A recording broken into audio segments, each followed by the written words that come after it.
Joining us for today's conversation is State Representative John Bucy from House District 136 in Williamson County. Representative Bucy, we're going to be talking higher education today. It's hot outside. It's summer in Texas. And I feel like the last two sessions you've been on hot committees. Elections last time, but today we're talking higher ed. So first question, did you sign up for that heat or were you drafted? How'd that work out? It's interesting. It really did turn out to be kind of a silent higher education session. I don't think people really anticipated that. I did ask for it. It's something I've always been interested in. Elections is my top choice. I've served on that every time and always wanted to serve on the elections committee and continue to do so. But higher ed is something I've been interested in. After redistricting, I now serve Texas State University Round Rock campus, giving me a little more credibility for the ask. And so I made that ask this session, and it's something I wanted to do. So it was fascinating. I'm kind of new to that space, but I'm trying to learn as quick as I can. All right. Well, appreciate that. So let's start out by talking about just higher ed policy in general and how it fits with the rest of the ecosystem in the state. Well, Texas is booming with now probably 30 million people in this state. And we're a tech hub. I serve as vice chair of the IT caucus in the Texas Legislature, especially in my district, in kind of Williamson County, southern Williamson County, North Austin, Round Rock, just all the tech companies that have come in. And we want to make sure that we are educating Texans to have the jobs here and that we're hiring locally. And that means having great pathways to career, whether that's, doing more through the high school avenue to career pathways, community colleges, which we did a lot this session, and also higher education, of course, and making sure that we are training Texans for the jobs that are global jobs, but happening right here in our state. And we want to make sure we're keeping people here and employing them.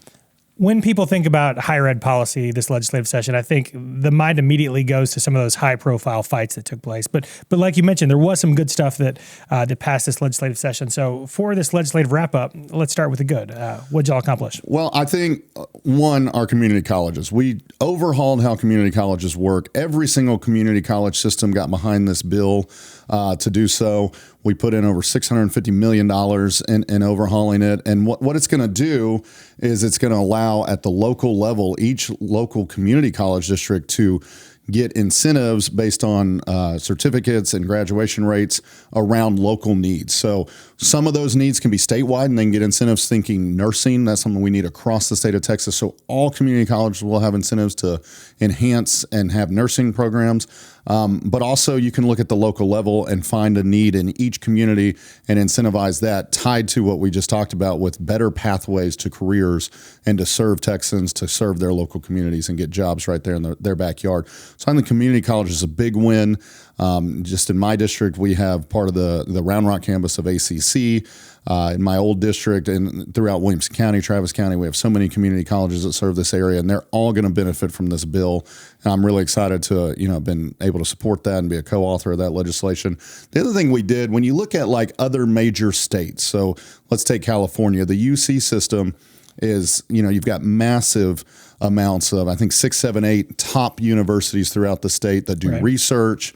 And in Texas, we've so often focused on the University of Texas and Texas A&M. Well, we created a second group, the University Fund, Texas University Fund this time, put over $3 billion into that. And that's going to go to 4 systems specifically. So Texas State, University of Houston, North Texas, and Texas Tech to increase their research and other capacities to put them on par. So Texas will now have 6 major universities at the highest level doing research to really compete with other states. I mean, again, rapidly growing state. We don't want to be losing our, some of the top academic students because Texas and A&M are filled up and they want to go into research and other exploration. So we've done funding there. We've also increased funding across the board. So if you're not, UT or Texas A&M are the 4 we just talked about, all of the schools will get funding. They're also going to all have incentives to move up into that tough if they wanted to expand their research. So it's been a major investment in higher education, whether it's community college or our 4 universities, plus another major investment in technical college. So we're really going after kind of preparing, the growing population of Texas for the workforce.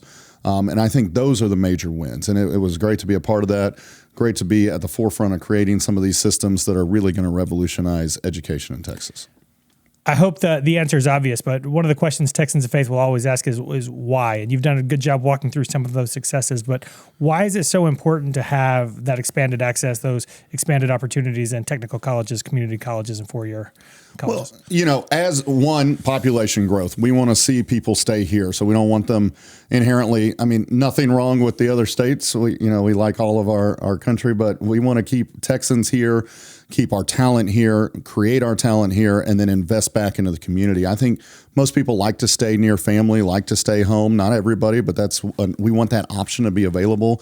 So having more research level universities across the state, investing in all of our university systems across the state. So you think about the Valley and East Texas and West Texas, making sure there's options there for people to be able to stay closer to home but still get a world-class education.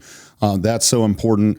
Dealing with population growth. I mean, the talent should stay here, so they stay here after college and invest back into this state as opposed to going to California, New York, Ohio, anywhere else. And then, ultimately a lot of those individuals would stay there. We want to keep that talent right here in Texas. I'm happy that we started with a conversation about what went well and giving you an opportunity to talk about the world-class higher education we have here in the state of Texas. But it also felt like those same institutions were under attack this legislative session at other times. What do you attribute that mindset, that mentality to? It is frustrating. If we had stopped with that first answer, right? If that's really where good. the session stopped, we would have had a great session for higher education. And I think we would walk away not only with having some of the top universities that we already have in the country that are at the top level of competition and recruitment and research, but we would have just enhanced them even more, putting us even more on the competitive playground. But for some reason, because of cultural wars, I think far extremes of social media, it's amazing how often the Texas legislature wastes time because of the few on the far extremes of social media that put pressure on individuals around either things that don't really happen in such a minute percentage it's not worthy of the legislature's time, or really just fear-mongering tactics. But what resulted was an attack on education freedom within our higher education system. Specifically, I think the two bills to really highlight were the attack on DEI and the attack on tenure. DEI being diversity, equity, and inclusion programs. Yeah, absolutely. And it's really unsettling. One, it's tied in racism, DEI programs, as testified by the university presidents that came to speak to our committee. These are programs there that are there to help their students. I mean, We heard this from our university systems, that these programs are there to help. They help with recruitment, but they also help once you're there to make sure students are able to get the resources they need, get the support they need, have a safe area to get outreach, just to make their college experience more successful. DEI has been incredibly successful in the state of Texas. It doesn't create problems. In fact, it solves problems, and that's why we should have it. And it's just really frustrating because of cultural extremism on the far, far right that we saw leaders of the state say that we're going to come in and regulate DEI programs and overstep what the universities can do on their own when it comes to how to serve their student population. So what's the impact going to be? You heard hours and hours of testimony about this. So a lot of these university systems, I think all of them have these, DEI offices on campus. And it's where you can go as a student to get counseling, whether it's like, personal mental health counseling, but a lot of times we're talking about like counseling about my academic path and other resources. And they're no longer going to be able to have those, at least in name. They're not going to be able to call them DEI. They're not going to be able to have DEI offices. I asked the university presidents, well, what are you going to do then?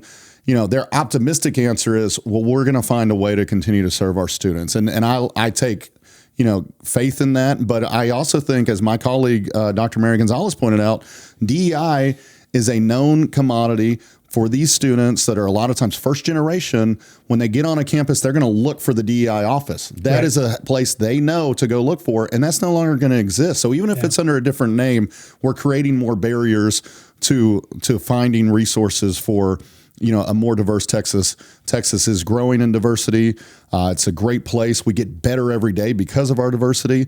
And now this is a barrier being put up to try to make it harder, especially I think on, minorities and first generation college students. Is Texas an outlier on these kind of efforts? And we're seeing this culturally, I think, in multiple parts in the South. This is still very much a far right Republican pushback. I think some reason, and this is throughout history, right? There's always a group that doesn't like change, and as the country changes and continues to become, more beautiful through its diversity, we're seeing some people push back on that. So no, I don't think Texas is alone. I think Texas is probably the biggest place that it's happening. We are so often, between us and Florida, kind of lately at the forefront of these very negative kind of racial, cultural pushback. And a lot of times we're kind of the testing ground to see what happens here, and then you'll see things adopted in other red southern states. It's disheartening, and I think one thing that should not be lost here as this happens, we just passed, as we talked about at the top, great legislation to enhance our university systems, to enhance our community colleges, our pathways. And then simultaneously, we're coming in and we're going to make it harder on first generation and minority students. And so what will that mean for their success? One. Two, what will it mean for recruitment? Are we now saying, yes, we want more research schools so we can keep people local, but we've just dissuaded you from wanting to be here also. So now maybe you just go look at California or other states. I mean, what is the message we're sending to first generation and minority students? It's not one of welcoming, and it's not one of inclusion. Yeah. Our listeners, Texans of Faith, care about diversity, care about providing opportunities, especially for first generation students. For those listeners, what's the strategy moving forward? What do you wish they would do to help support higher education in Texas for everyone? Well, I think, laws are, we meet every 2 years. We can undo bad. We've done it before. So don't give up. Just because it happened this time doesn't mean we can't get back on the right track and get there quickly. So I think always keep pressure on your local elected officials, especially those that maybe don't agree with you on this issue. I think when you have someone that is a local elected official, and by that I guess I mean your state rep, your state senator, let them know how you feel. And if they're ever on your side, let them know that they're on your side too. I think just to have a tangent to jump to vouchers for a second, we saw a lot of bipartisan support to stop vouchers. You may be a Democrat out there with a Republican who oppose vouchers. Let them know how much you appreciate them. They're going to get a lot of pressure from their far right, from the governor. Let them know that you support them and have their back, because we love doing these jobs. I love being a state rep. It doesn't mean that pressure doesn't get to you. And so I think they need to hear from you. So when jumping back to this conversation, don't give up. We can get back on track. We did a lot of good this time. We did some bad. We can undo the bad. It's never too late to go undo the bad. There will be negative consequences, but just got to stay at it. And I think most important, and I'm sure everybody that's listening understands this, there is no more important thing when it comes to building the state that we know we can have and believe in than competing and winning at the ballot box. So much of showing up to testify and being well informed and talking to your elected official, that does matter. I have changed my votes numerous times on issues because constituents have made a case to me. It's rarely on the big hot button issues that all the press covers, right? Like, I am a Democrat because I believe in voting rights for all. I'm pro-abortion, whatever it be, right? These are the reasons I'm a Democrat. There are core reasons that people are Republican. Those are where it's going to be harder from the influence. But all the time I'm changing votes because it's an issue that maybe isn't less in line with my day-to-day life, or it doesn't impact my district as much. Talking to me, hearing from my constituents is vital and does matter and makes a difference.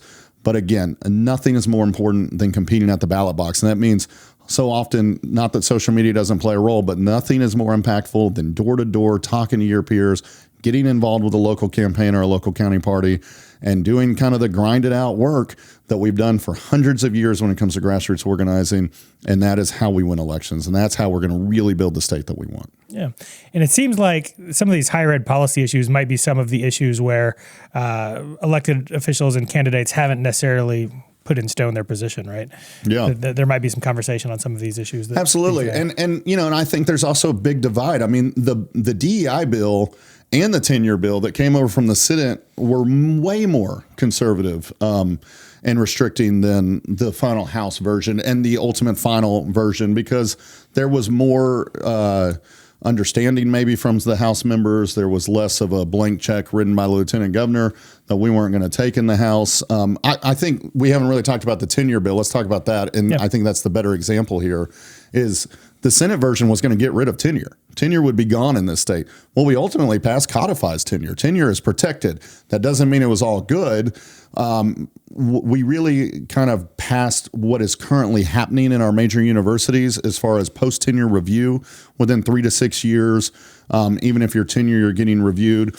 So we didn't change much of the policies on the ground at these universities with the law that we passed, but we did codify them, and that's really bad because it means maybe, Texas A&M system, our UT system, our name the group will come up with a new way that they want to do tenure in the future or review it or whatever it be, whatever standard. They're now going to have to come to the Texas Legislature and be micromanaged, and we're going to have to change the process because we codified it into law as opposed to trusting our universities who have thrived under their own ability to do this. Right. And it's not an accident that you see attacks on tenure and DEI simultaneously because this is again rooted in racism, rooted in resisting change and trying to we want tenure there for academic freedom, and we want DEI there to bring in a diverse student body that's reflective of the state of Texas and to help individuals succeed.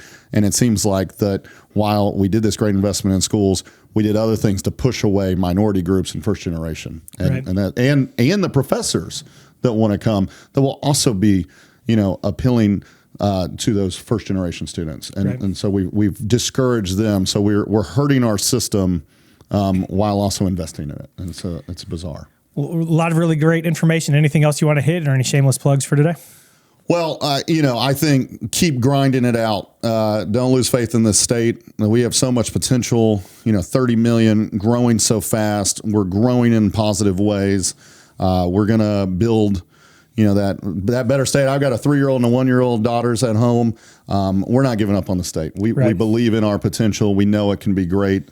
We know that it is great. The people are great. The environment is great. But we need better lawmakers and better policies. So keep grinding out. Please visit my office anytime. Come to my website, bucyfortexas.com. Come visit us, set up appointments. We want to hear from you. Our office is always open. Well, Representative Bucy, really appreciate that closing word. Really appreciate your work, and I hope you get some time off this summer to hang out with your young daughters. I think special sessions are about to get rolling again, so we'll see how it goes. All right. Appreciate the time. Thanks again. Thanks so much for having me.